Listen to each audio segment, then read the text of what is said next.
I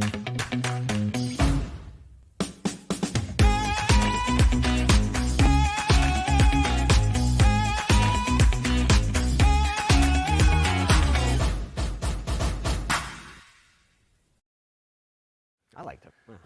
Hey, welcome, welcome, welcome.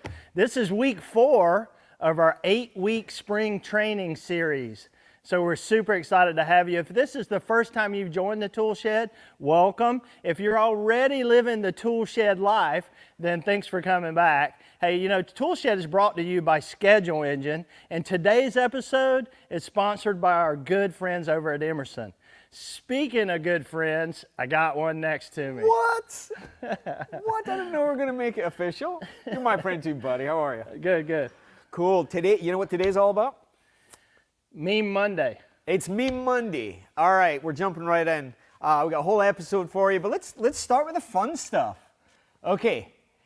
All right, let's pull that up. If you've this one's for my HVAC homies. If you've ever been waiting on a time delay, I don't know if plumbers have time delays. I'm telling you, that stuff will make you go to church. Like, you think you've got you think you got it all fixed, and then you're waiting. If you're in an office, that probably isn't that funny. But if you're an HVAC guy, you probably had to pull your truck over and catch your breath, because that's hilarious. You can watch the Toolshed while you're waiting for that 6 minutes. There you go. That's a good one. All right, let's take a look at the next one. All right, this is a public service announcement. I don't care how free the hot dogs are at the supply house. Just don't. Don't do it. Just don't. Like, and the coffee, the reason you can use it to tar your roof is because it's not good.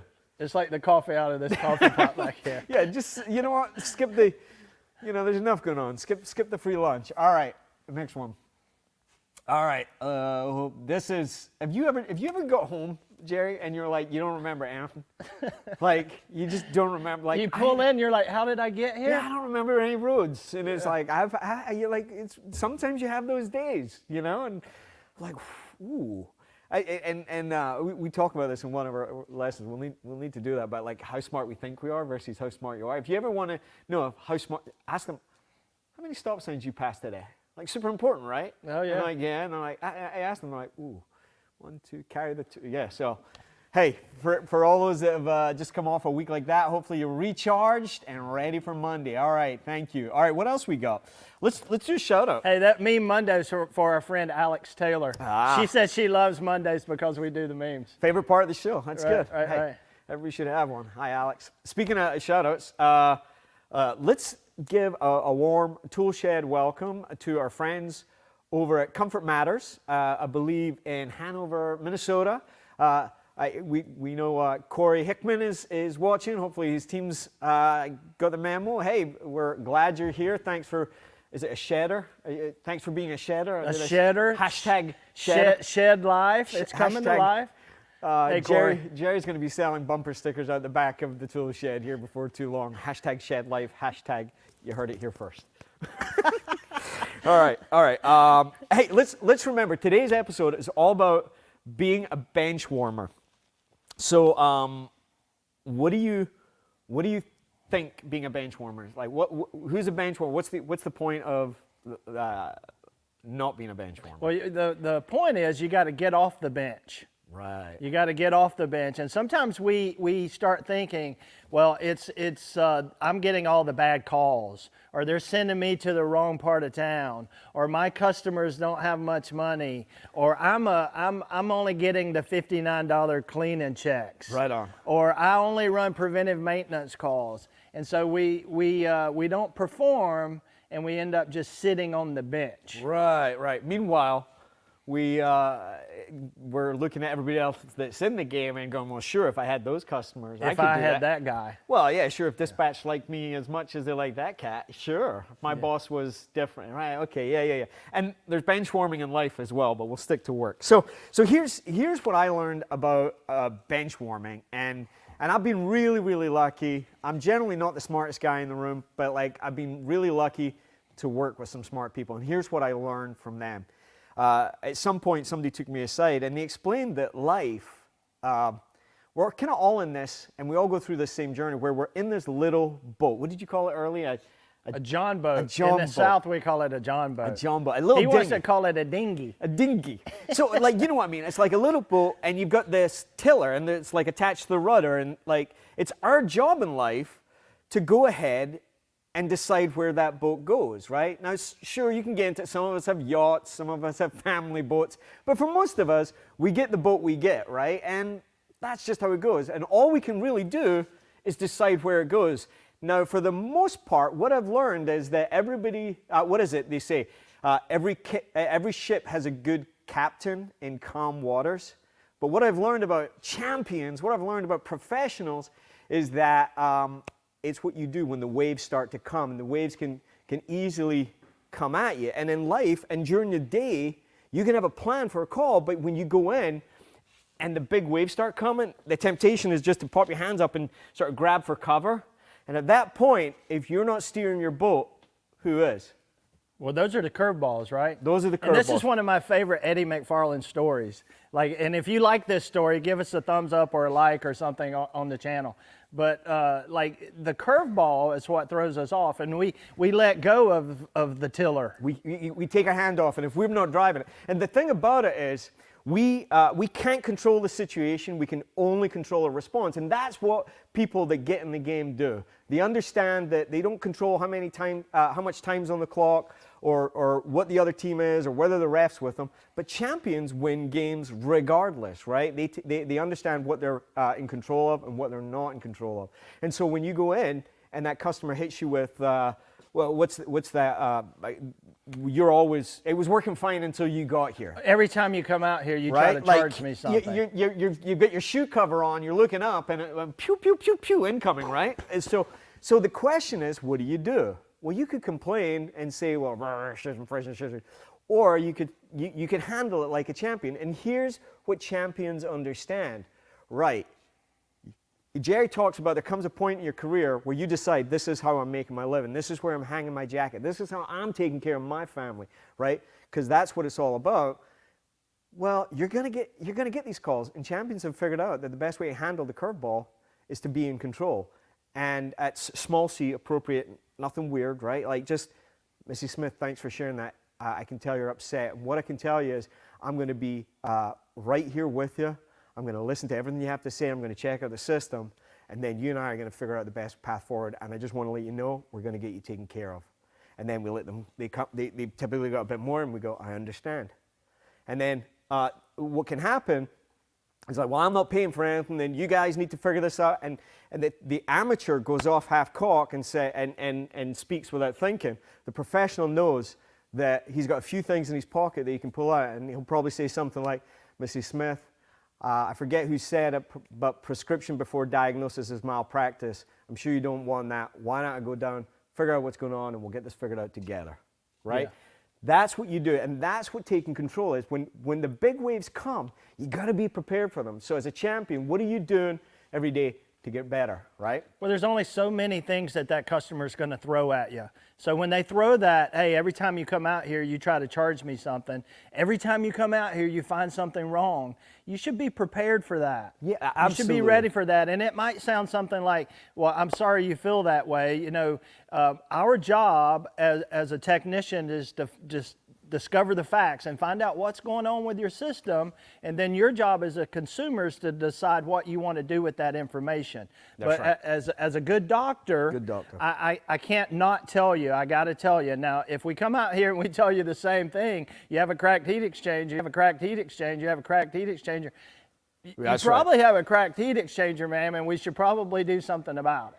That's the bottom line is, and we must remember from our customer's perspective, that's just how they feel. That is their reality, and there's nothing wrong with that. That's why, as the professional, we need to decide who is in control of this call. I know when I first started here, I'd pull up, I'd have my game head on, and I'd go in, I'd be like, hey, you know, I'm like all chirpy, you know how I am. And I'd put my shoe covers on, and the next thing you know, 45 minutes later, I'm standing out by my truck with my clipboard trying to decide what just happened because I wasn't in control.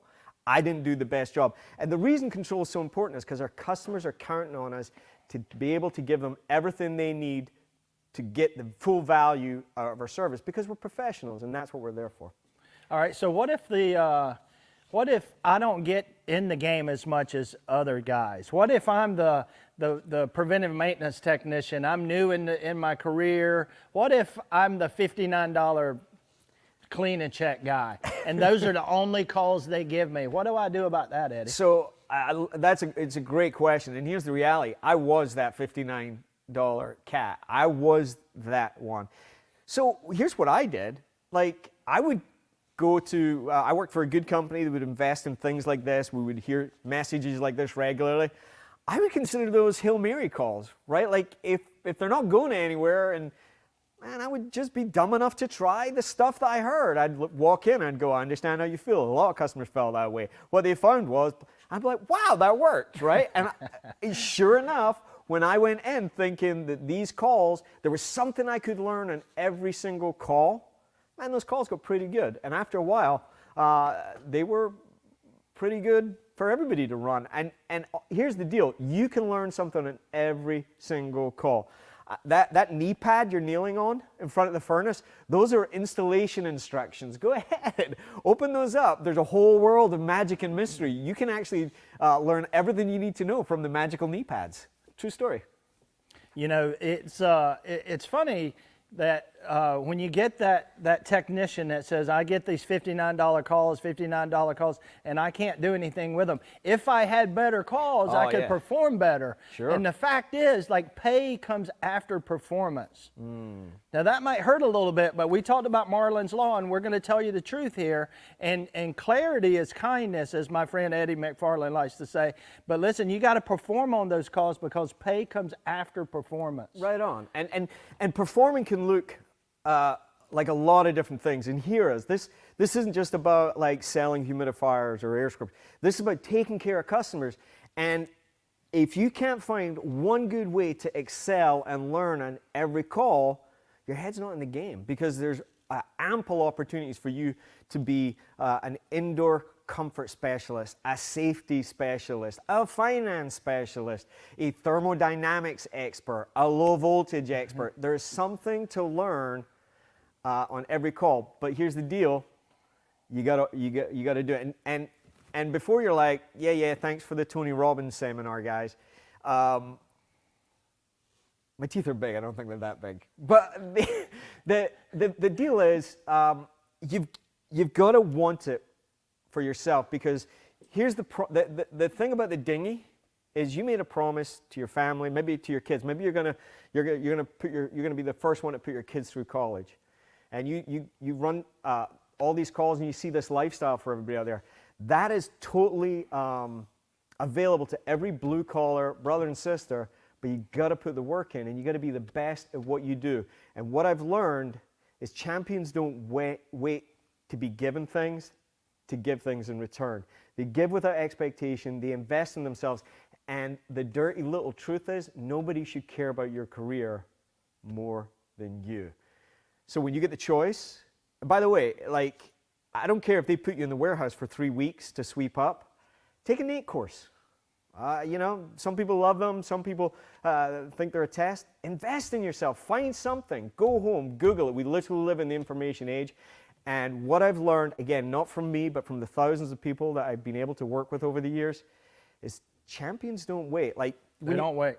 There's two kinds of, like, I talk about this a lot, there's two kinds of soldiers, right? There's the kind that hit the beach as a group and somebody says, okay, you have to go over there. Hey, I think this is how it is. I've never been in the army.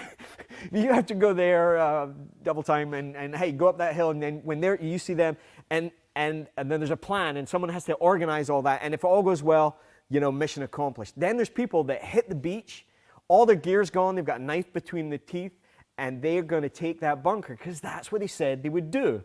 And we all know people like that, and they're inspiring.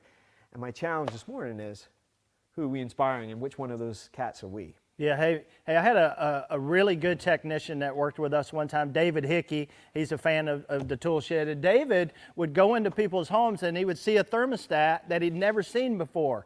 And instead of saying, oh, I've never seen that thermostat, later he would download that thermostat, the instruction manual to that thermostat, and he did this over and over and over. So when he saw a thermostat he hadn't seen before, he would say, hey, I actually have that downloaded, and we can look at it together, Mr. Customer, and we can figure this out. And that's how champions think. His hand was on the tiller, and he wasn't letting anybody take his hand off because he was steering that boat where he wanted to go. That's exactly right. Awesome. All right, so let's turn this into a task for the day. Today, I want you to focus on what you can control. That's it. That's the point of life. Wise men say, you know, divide things into 2 columns, that what you control and that what you can't, and our job is to focus on what we can control, which is usually ourselves and our actions. So focus on what you can control, every single call, every single interaction, whether it's with dispatch, whether it's with the customer, especially with our loved ones, focus on what you can control. All right, so we're at time. Another episode gone, week 4, wow.